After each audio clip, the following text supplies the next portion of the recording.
All right, so what do we mean by doing a solubility titration? In this question, we have an unknown solution of sodium chloride.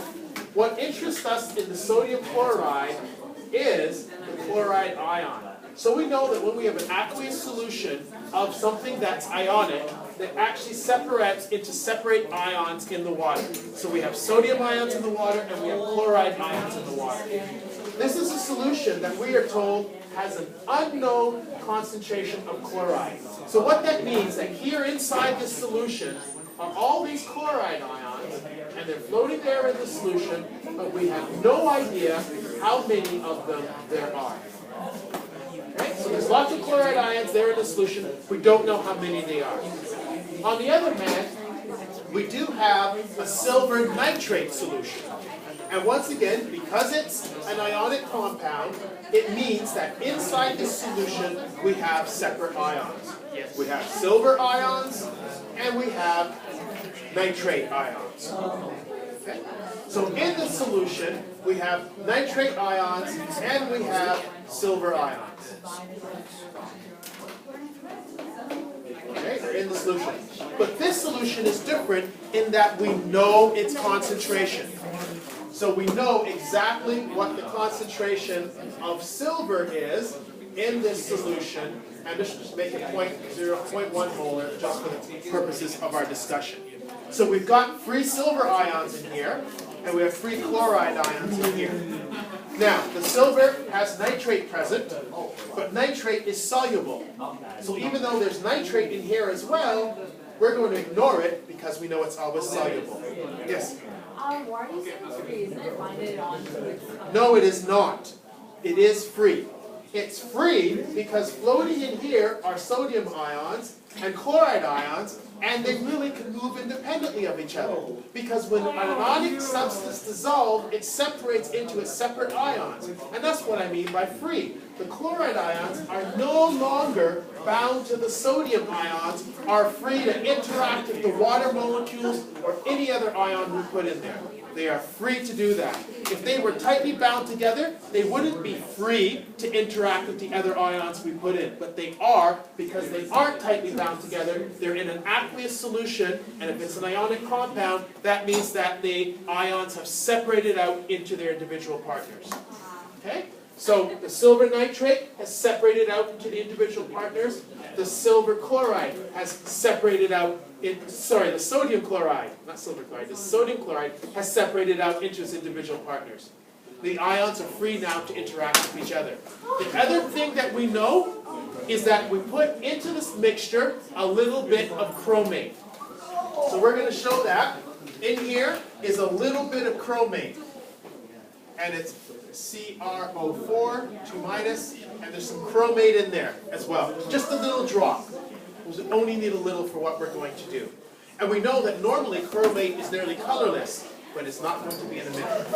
So, we don't know how many chloride ions are here, but we know exactly how many sodium ions there are here in a given volume. We take this solution, we pour it into our burette, and then we add it into this solution of unknown chloride. What is the name for the way in which we add the known silver into the unknown chloride? We add it stepwise. And why do we say stepwise? Yeah, we want to see exactly when we reach the point where we've stopped using up that chloride, that end point. Okay, so that's why we add it stepwise, which means what? What's the stepwise actually? In small increments. Well done. So we're going to add this in stepwise, in small increments. So as we add it, what we're getting in here is we're getting silver. And the silver reacts with the chloride to make silver chloride. And what do we know about silver chloride? It is soluble. No, it's not soluble, but it's colorless. It makes a precipitate, and the precipitate it's a white powder.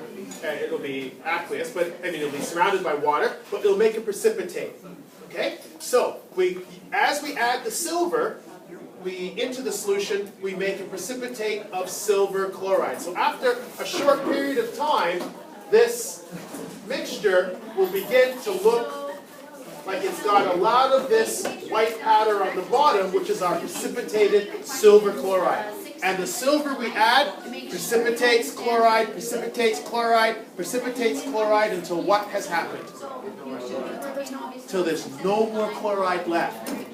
When we add that drop, just after the drop where there's no more chloride left, we end up with free what in here? Free silver. The chromate. Oh, the chromate has been sitting there, the chloride's been using up that silver and hogging it all to itself, but the minute we get free silver, it reacts with the chromate. So now we get silver chromate forming. And guess what? Why did we pick silver chromate? Because it has a bright color. So as soon as we see that bright color occur, we know what has happened. We are out of chloride, so we've used up all the chloride, and now we've started to precipitate silver chromate, and we see the bright color, and what do we do at that point?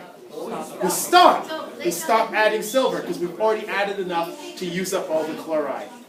Now, once we've stopped adding the silver, what can we actually do? What was the whole point of this? Yes? We can calculate the concentration of chloride. Because we know the concentration of silver we added, and because we used careful glassware, and we know the change in level as we added the silver in, we also have the volume. And the number of moles is equal to the concentration times volume. So the number of moles of silver we added can be calculated by the concentration of silver we added times the volume of silver we added. Great, we've done that. Now that we have the number of moles of silver we've added, what does that tell us? That's equal to the chloride. There's a video. This video is the video. Yes, that's my mirror. You're gonna have to edit that. Yeah, Edit that out. This video. Now that we have the number of moles of silver we added, what does that also tell us?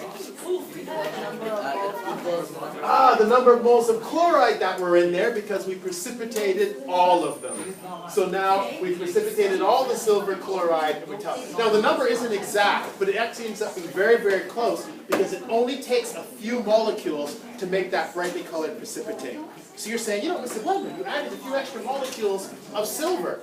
Does that matter? A few extra iron silver? It doesn't matter because actually they precipitate forms quite quickly. So we've only added a few billion molecules, and that's nothing when we're talking moles. Okay? And so that's your titration. Why is this called the titration?